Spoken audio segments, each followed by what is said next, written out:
Welcome to the Yeshiva Shalmaila. This is Dovid Lichtenstein. This week's topic will be redeeming hostages, or in Lashon HaKodesh, pidyon Shiurim. How much are you allowed to pay for them? What can you give up for them? What are you and aren't you allowed to do? We'll be speaking about the Gilad Shalit deal. Was that halachically allowed? Our guests will be Rabbi Glatstein, the famous, the author, the Maggid Shir, the Mered Asra. Now let's go to our wonderful guests. Joining us from New York is the renowned Maggid Shir, Rabbi Glatstein. He's the Mered Asra of Kehillas Teferes Mordechai in Cedarhurst. He's the Mechabes Sfarim of Maggid Harakia on Yom Tif and the Mayadim in both Lashon Kodesh and in English. He's one of the most prolific Maggid Shiurim on Torah Anytime and in many of the other venues. Welcome, Rabbi Daniel. Hi, Rabbi Shalom. So, Rabbi Daniel, we have hostages. What's the limit what we could pay for the hostages? Like, let's say they say, like they did last time, was 1,000 Jews for every Arab, right? So what is the limit halachically? What are you allowed to pay for hostages? Okay, so obviously the starting point, we know the Mishnah tells us, you're not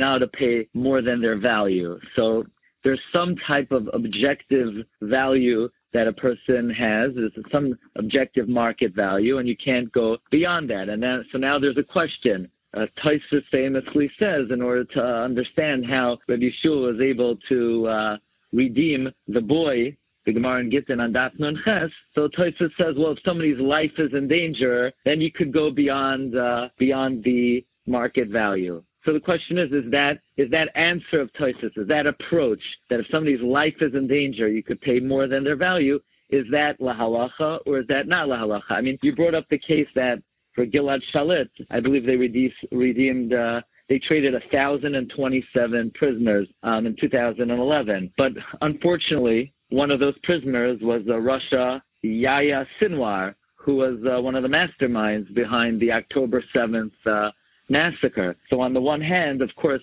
everyone was ecstatic when Gilad Shalit was released. But, you have a pit in your heart thinking, what do you think these terrorists are going to go do now? Well, you think now they're contrite? You think now they did tshuva? Now they're going to do community service? If anything, statistically, when somebody is in prison for life sentence, I mean, one of those terrorists, Sinwar, was already in prison for 29 different life sentences. So, I mean, the likelihood of a person like that coming out and not repeating it, they have nothing to lose. That was what they gave up their life for before they were captured the first time. And if they're coming out again, it's the likelihood of them repeating it is extremely high. And look what he did. He's responsible for the death of more than 1,000 people. So, is that yeser mikdei demayim? Is that more than a person's value? That's a very difficult and sensitive question. On a purely halachic level, the answer of Tosafot, that if somebody's life is on the line, in other words,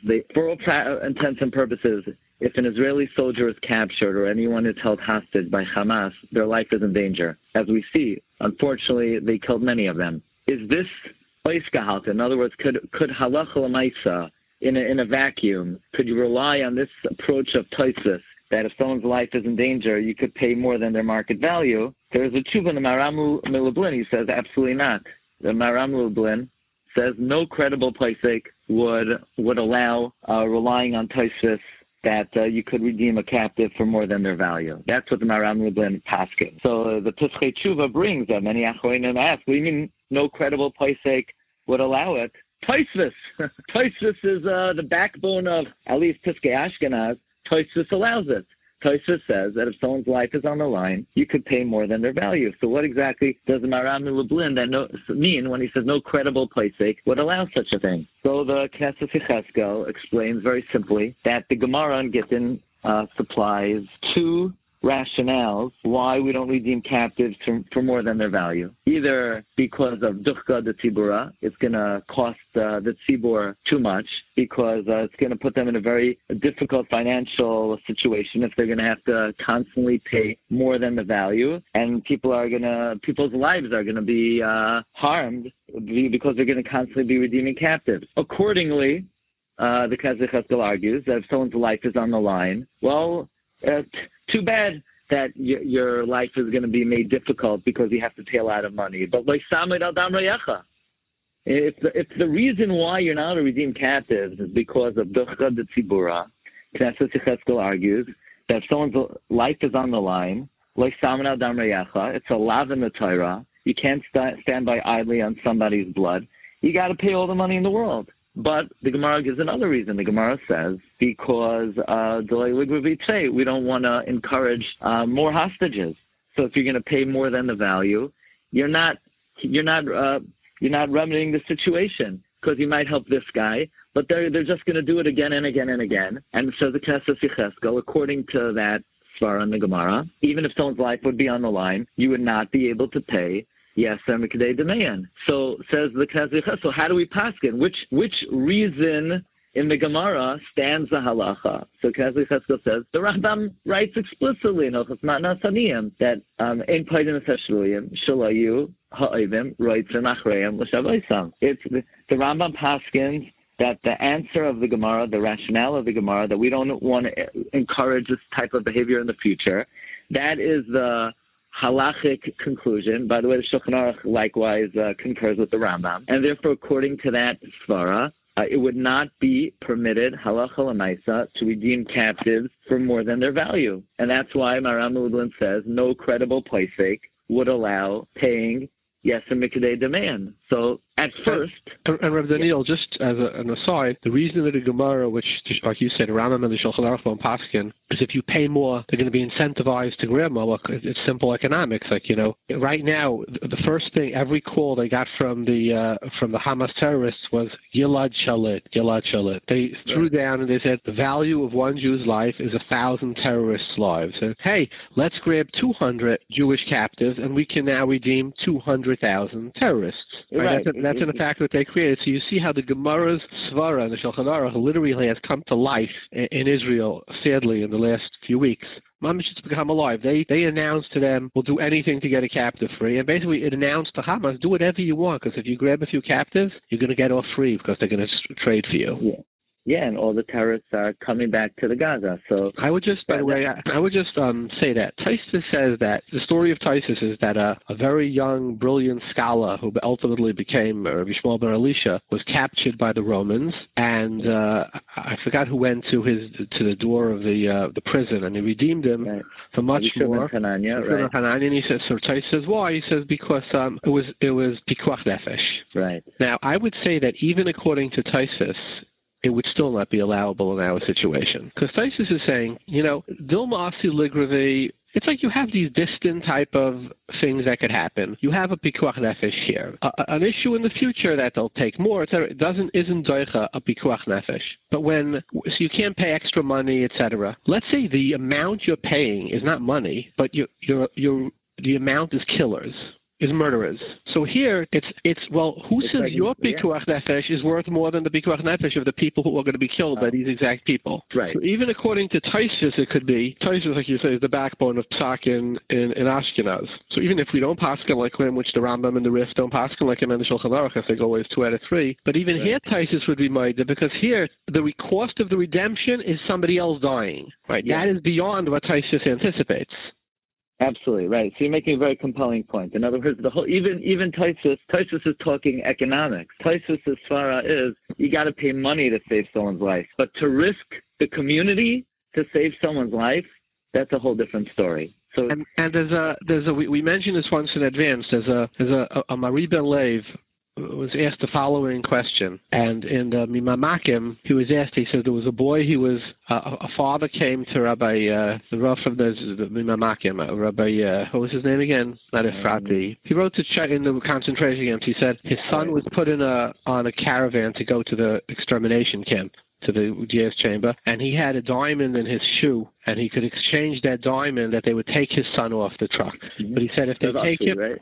Rav Ashri, he said if they take him off, they're going to put on another boy. Am I allowed to pay for my son to save my son's life? Mm-hmm. Mm-hmm. And he said, I don't know, I can't answer that question. And he writes that the father said that I'm not going to do it, and his son was killed. But here, we actually have the Shach discusses this question. And the Shach was asked this question. He brings that the Mari Ben Lev writes that, it says by Mephibosheth, Dovid wanted to save Mephibosheth. and the grandchildren of Shaul were being lined up in front of the Urim V'Tumim to decide which of them should be given over to the Gevanim for Hariga. So he says he didn't pull Mephibosheth off the line, even though he loved him, because he knew if he told him, they would put somebody else in. He was just mispal that the orange should not light up. The choshen should not light up when he passes by. That's how they made the decision. So he says you could, if the person hasn't been chosen yet, you could either pay that he shouldn't be put on the truck, or that you could pay that it shouldn't light up. But once the person is on there, you can say, I'm going to replace one Jew's life with another Jew's life. And when you replace 1,000 terrorists for one, I saw in Israeli media over 100, even before this occurred, 180 Jewish lives were killed by those who released the Gilad Shalit, right? And that was this goes beyond Taisus. I'm saying, see, this is beyond Taisus. Taisus said, yes, this is before this. Taisus says, Pikuach Nefesh, you're allowed to. That's only where you're not putting somebody else. You have no right to say, let your 180 people die because of Gilad Shalit, my son. Right. So let me ask you a question then, Rabbi. Did the parents have a right to protest or no? Gilad Shalit's parents? Let's take. I mean, your argument is as compelling as it comes because it almost sounds like the Gemara gets in is academic because it's talking about only financial considerations. The Gilad parents have a right to protest. Let's flip it around because this is not the first time in history. In other words, we don't have to go from Tosafot to our generation. In the Entebbe raid, actually, the question was brought to Rabbi Yosef. They wanted, in exchange for the prisoners, they wanted the release of about 40 terrorists. And Rabbi Vadia makes this point that the whole discussion in Gittin was only regarding money, but now you're going to release terrorists and you're putting the community in danger. Rabbi Vadia offered two really stunning arguments to be able to indeed allow the mass release of terrorists in exchange for Jewish hostages. Again, this is we're speaking academic now, and I don't think the Prime Minister and the Defense General are asking halachic questions because there are many political considerations. But here's a very important factor. Factor number one, and this is what Rabbi Vadia says. It's an astounding analogy, but Rabbi Vadia talks about the question about doing an autopsy, right? The famous Noda B'Yehuda. Could you do an autopsy on a body for the sake of garnering medical knowledge to save Jewish lives? In a situation where it's probable that it's going to be a successful investigation. So Noda B'Yehuda says like this, that if you have a chayla in front of you and you're not sure how to treat the chayla, and you could do an autopsy on a body and get information to save a life that's clear and present in front of you, then even though normally you're not doing an autopsy because it's nivel hameis, it's a lav, but to save a life that's in front of you, you could do it. Pikuach nefashos will be doicha, the isser of nivel hameis. But if it's a matter of gaining medical knowledge to save lives in the future, says the Noda B'Yehuda, you cannot do an autopsy because if the danger is not in front of you, it's not called pikuach nefashos. Right, and the raya of the Noda B'Yehuda is, he says, because if you don't hold like that, he says, you should be able to go to medical school on Shabbos because one day you're going to be able to save lives. Exactly. So you'll destroy Shabbos, he says, right? So yeah. So argues Rabbi Vadia, you could flip the argument of the Noda B'Yehuda and apply it to freeing terrorists because it's true. You're going to release these terrorists, it will create danger in the future, very probably. But says Rabbi Vadia, halachically, that might not be considered sakanas nefashos. Why? Because it's not clear and present today. It's going to take a while. They're going to be on a watch for a little bit. The government's going to be looking out for them.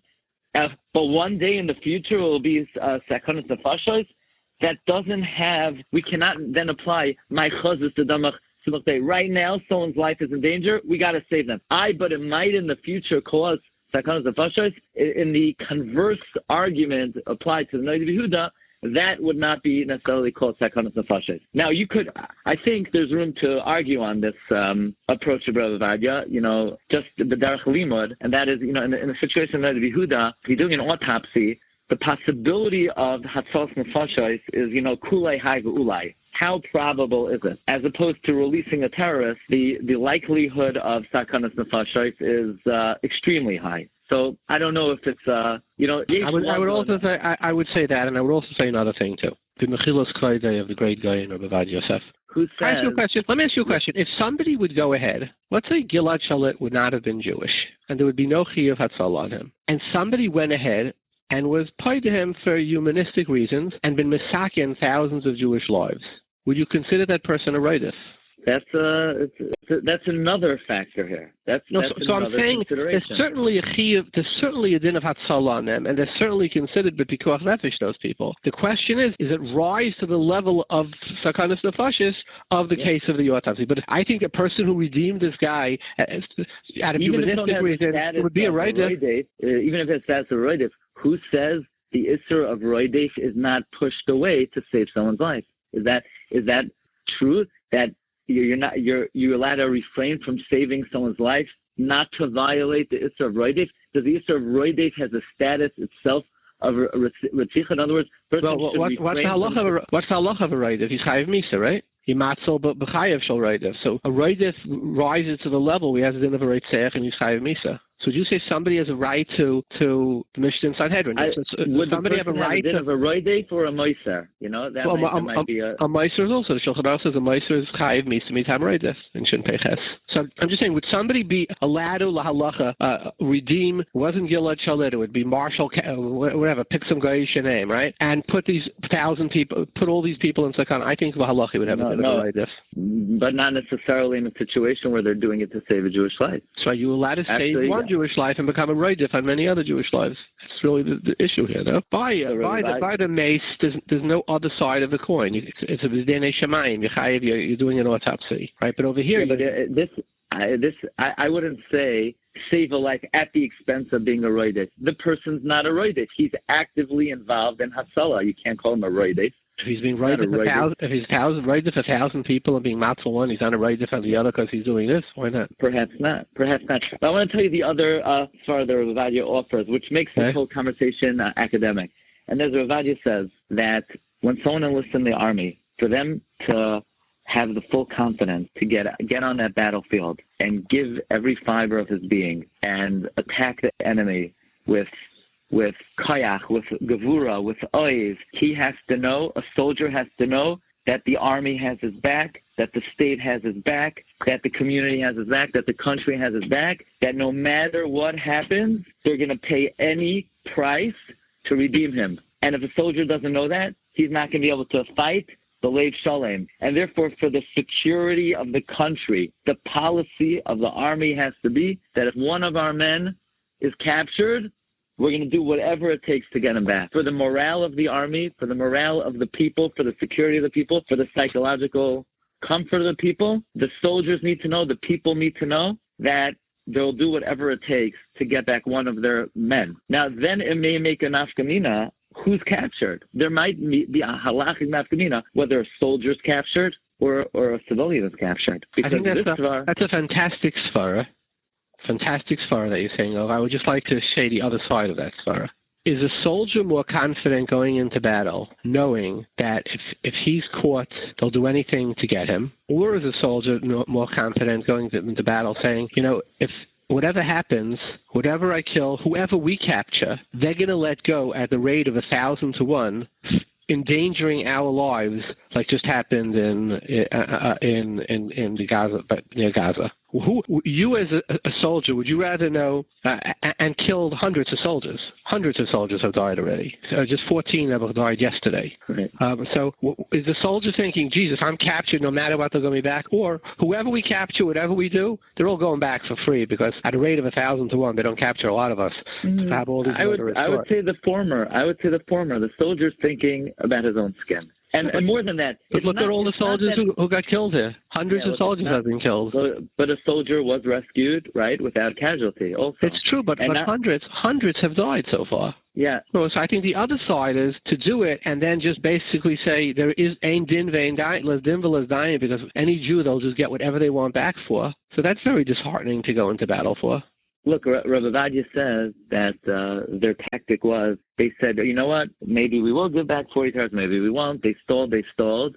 And in the meantime, the raid, the Siyat Shema was successful, and they didn't have to give back any terrorists. So obviously it's a last resort. It's not like the official policy is every time you get one of us, we'll give you back 1,000 of your guys. But if need be, Vadia argues it's important for the soldiers, for their morale, to know that they would go to the end of the earth and do whatever it takes to get him back. That's one of his svaras that I think is compelling. Interesting. Okay. So let's continue. And you don't think that you don't say the fact that the loy ligravu, the svara basically proved itself. You don't accept that as a question on. I was thinking about this. What do you think about this? There's an answer of Tosafot that the poskim don't really bring down because it was not really relevant. So one of the answers of Tosafot is that b'shas hachorban, then you're allowed to pay yosem miknei demayan. Why?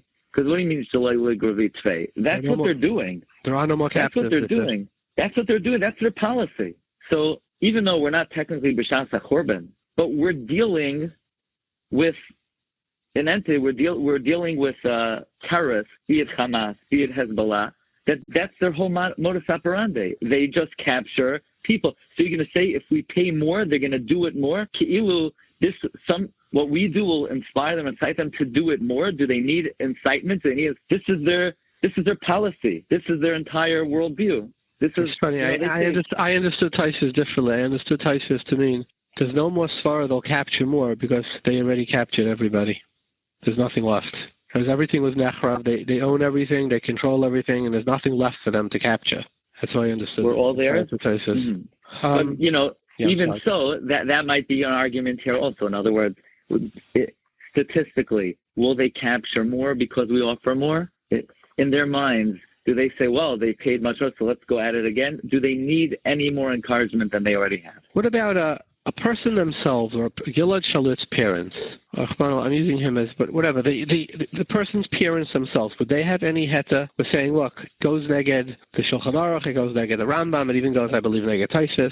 Would the parent himself have a right, or the person themselves have a right to pay any amount? So, the Gemara discusses that. The Gemara says that if the reason is dukha de tzibura, then, the rich uncle could come and say, I'm not putting this on the tzibur, which, by the way, is also not so relevant today because it's not like people are paying money out of their own pocket.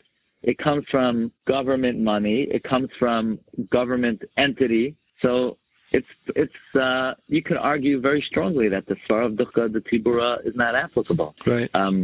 Would their parents? I was discussing this with my wife. I said, well, Gilad Shalit's parents guilty for causing, in fact, they were the ones who created the whole brouhaha for causing the murder of so many Jews.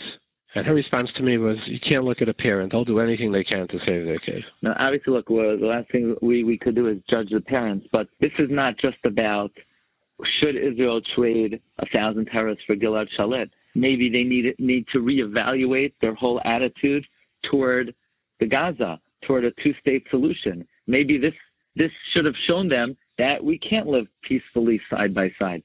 There are many avenues. Just because they're arguing, free our son might mean, send these guys back to any one of the countries they came from.